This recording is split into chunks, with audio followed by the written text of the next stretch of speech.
अभी थोड़ा ताकत बढ़ना है हमारे माइनॉरिटी वेलफेयर डिपार्टमेंट में, थोड़ा स्टाफ बढ़ाया है मैंने, एक 80 पोस्ट नया सैंक्शन दिए। अब माइनॉरिटी पॉलिसी पे दूसरे चीजों पे, अवकाफी जायदाद जमीन पे रामचंद्र रेड्डी साहब भी बोले, सो भी बोले, हर मेंबर बोले, जीवन रेड्डी साहब भी बोले, करीमनगर का एक मिसाल भी दिए। जरूरी है ये हमारे बुजुर्गों का, हमारे पुराने जागीरदार मक्तदारों का इनायत है कि उन्होंने जो हमारे को फराम किया, जो जमीन दिया, वक्फ कर दिया, बहुत ही अच्छा जायदाद हमारे पास है। जो गया गया, हुसैनी चावली का आप जिक्र करें, उस पर मैं भी लड़ा, हम लोग भी लड़े, कोर्ट में गए। मैं आपको वायदा करता हूं तहे दिल से, जो जमीन अलाट किया गया है, जो आईटी कंपनी हो, जो भी कंपनी हो, जो खाली जमीन है 100% उसे औकाफ वक्फ बोर्ड के हैंड ओवर करेंगे, इसमें कोई शक नहीं। मैं कमेटी डालूंगा जल्द से जल्द, हमारे मुसलमान एमएलए और जो मुस्लिम दोस्त एमएलए से उनके जरिए एक हाउस कमेटी डाल लेते हैं, बिल्कुल उसका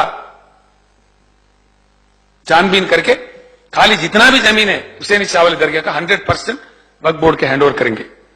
और आप बड़ा फेरिस्त पड़े, नलगोंडा में क्या है, फलाना जगह क्या है, फलाना जगह क्या है, हैदराबाद सिटी शहर के अतराफ में क्या है। मैं आपका शुक्रिया अदा करता हूं, वो फेरिस्त मुझे भेज दीजिए। 100% अगर वो जमीन काली है या इंक्रोज है तो उसको बिल्कुल वापस लिया जाएगा, महफूज भी किया जाएगा।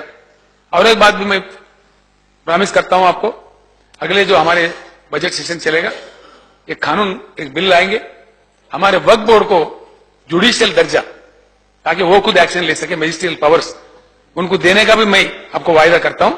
रामचंद्र साहब भी डिमांड करे उसका, वक्फ बोर्ड जुडिशियल पवर ఇవ్వాలన్నారు, తప్పకుండా ఇద్దాం, ఈ సభల్ని మనం कानून पास చేద్దాం।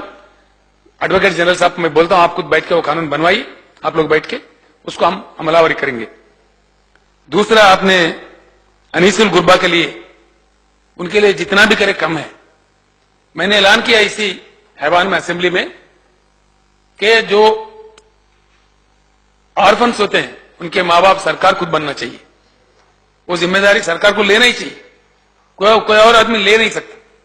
इसीलिए अनीसुल गुरबा के लिए जो आपने बिल्डिंग का नमूना बनाया, मुझे भी बहुत पसंद आया, वो बेहतरीन है और सेल्फ फाइनेंस शक्ल में है। वो दुकान वगैरह कमर्शियल करे तो अपने आप में चल पड़ेगा, वो किसी की तरफ देखने की जरूरत नहीं पड़ेगी। 21 करोड़ का लागत से उसको बनाना है, वो 21 करोड़ मंजूर करता हूं। कल शाम के अंदर अंदर मैं आपको जीवो भिजाता हूं, उसका काम मैं खुद आके, मैं खुद चल के, एक अच्छा काम है, सवाब का काम है। संगे बुनियाद भी जल्द से जल्द उसका रखेंगे, इंशाल्लाह वो जल्द से जल्द मुकम्मल भी करेंगे। इस्लामिक सेंटर ये जरूरी है हैदराबाद के लिए, बहुत जरूरी है। दिल्ली में केंद्र सरकार ने बनाया है, मैं आते जाते हुए देखते रहता हूं, बहुत जबरदस्त सेंटर है दिल्ली में। इस्लाम क्या चीज है, अच्छा क्या है, बुरा क्या है, दुनिया को बताते हो लोग। लेकिन गुजारिश आपसे यह है, कोई आलमगीर जमाने की मस्जिद की जगह पे बनाने की बात आप कर रहे थे, 1.5 एकड़ वाला भी बात कर रहे थे आप। 1.5 एकड़ जमीन काफी हो सकता, नहीं हो सकता मुझे नहीं मालूम। आप भी बखूब जानते हैं कि हैदराबाद में हमारे पास एक ही कन्वेंशन सेंटर है, उसमें सरकार भी हिस्सेदार है, लेकिन कभी कभी हमारे कार्यक्रमों के लिए भी, हमारे प्रोग्राम के लिए भी वो नहीं मिलता। 3-3 महीने, 4-4 महीने बुक उड़ रहते हो। आप जो प्रपोजल लाए इस्लामिक सेंटर का, और इसी के अंदर ही अंदर एक फर्स्ट क्लास कन्वेंशन सेंटर भी बनाने की आपने जो बात कही, मैं बिल्कुल सहमत हूं। ये अच्छी बात है हमारे हैदराबाद की शान के लिए, हमारे शहर के लिए। It is adding a nice thing to Hyderabad. हमारी शान बढ़ेगी, हमारे शहर की इंटरनेशनली खबर बढ़ेगी। और एक दूसरा कन्वेंशन सेंटर भी हमारे को मिलेगा, लोगों को भी मिलेगा, आम लोगों को भी, जो भी है, जहां कॉन्फ्रेंस जो करना चाहे कर सकते, उसमें फंक्शन करना चाहे कर सकते। अगर जो जिस मस्जिद की आपने बात की आलमगीर जमाने की, वो मस्जिद 1.5 एकड़ मैंने बताया, तो पार्किंग वार्किंग इंटरनेशनल स्टैंडर्ड में होना चाहिए। अगर वहां हो सकता है, ठीक है, हो सके तो मैं भी आपके साथ चल के देखता हूं, अफसरों को लेकर चलते हैं। उसके अतराफ में अगर एक 4-5 एकड़ सरकारी जमीन है तो वो भी ले लेते हैं।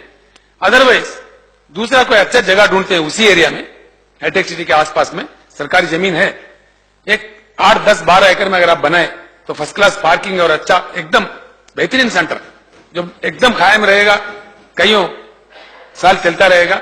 और हैदराबाद दक्कन में, हमारे दक्कन में पहला बहुत ही अच्छा इस्लामिक सेंटर होगा। उसके लिए जितना भी रकम चाहिए मैं सैंक्शन करने के लिए तैयार हूं, क्योंकि it's a good addition, center भी बने और एक अच्छा another addition another convention centre.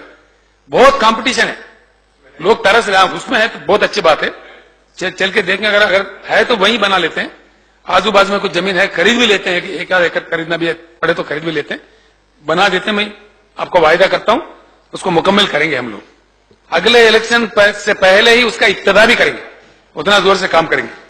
दूसरा, उर्दू टीचर वैकेंसीज के बारे में आपने एक कानूनी चीज बताया, 3 टाइम्स अगर नोटिफाई करे और उसके बाद उसको रिलैक्स कर सकते हैं। आप जैसा बताया बिल्कुल उसी तरीके से अभी से करेंगे। एजुकेशन मिनिस्टर साहब भी बैठे हुए हैं।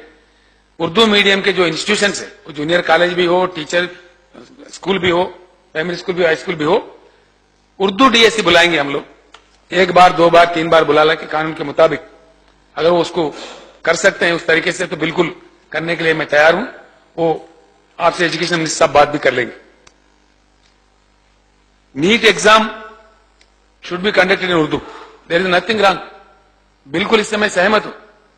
हर भाषा में दिया जा रहा है, जब मौका तो उर्दू में क्यों ना दिया जाए। जो इंसान, जो स्टूडेंट उर्दू में लिखना चाहते हैं उनको देना चाहिए। ये मैं बिल्कुल कल ही प्राइम मिनिस्टर ऑफ इंडिया को मैं लेटर लिखता हूं, और माइनॉरिटी वेलफेयर मिनिस्टर जो मरकज में बैठे हुए नकवी साहब, उनसे मैं बात भी करता हूं। Definitely I will take it up with the government of India. इसमें सबसे बड़ी बात हम सबके सामने ये है कि 12% रिजर्वेशन हासिल करने का सभी लोग भी डिमांड कर रहे थे, और आप कह रहे थे अकबर साहब के 12% को हासिल करने में क्या हमारे 4% गुम ना हो जाए। मैं बिल्कुल इस 50% के अंदर हमारे 4% है, कभी भी वो धोखे में नहीं होंगे, जो कि that is according to the Supreme Court judgement also. तो उसमें हमको कोई इतना फिक्र करने की जरूरत नहीं है। मजहब के नाम पर रिजर्वेशन हम नहीं देने जा रहे, ये मजहब के नाम पे नहीं है, सोशल और एजुकेशनल बैकवर्डनेस पे रिजर्वेशन है, मजहब के नाम पे नहीं। मजहब के नाम पे दिए तो कोर्ट काटेगा, हम जानते हैं वो लोग, तो इसीलिए मजहब के नाम पे नहीं, लेकिन बैकवर्डनेस इन दिस कम्युनिटी, जो भी उनका इकोनॉमिकल बैकवर्डनेस है, एजुकेशनल बैकवर्डनेस है, सोशल बैकवर्डनेस है, उन्हीं चीजों पे उसी को क्राइटेरिया बनाते हुए ये दिया जाएगा। 4% जिस अंदाजे में दिया गया, ये 12% भी उसी अंदाजे में दिया जाएगा।